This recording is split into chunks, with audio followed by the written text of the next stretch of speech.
चीनमध्ये मुसळधार पावसाचा कहर पाहायला मिळत आहे। शुक्रवारी रात्री एक पूल कोसळून 11 जणांचा मृत्यू झाला।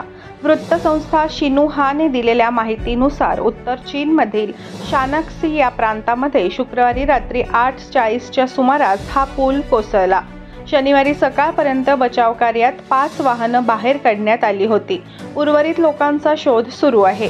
अधिकारी सध्या बचाव आणि मदत कार्यात गुंतलेले आहेत। उत्तर आणि मध्य चीनच्या मोठ्या भागात मंगळवारपासून मुसळधार पाऊस पडत आहे, ज्यामुळे पूर आणि बरेच नुकसान झाले आहे। उत्तर चीनमध्ये मुसळधार पावसानंतर पूल कोसळून 11 जणांचा मृत्यू झाला।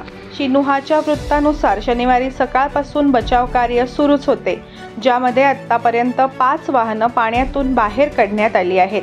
सरकारी टेलिव्हिजनवरील फोटोमध्ये पुलाचा अर्धा भाग कोसळलेला दिसत आहे आणि त्यावरून नदी वाहत आहे।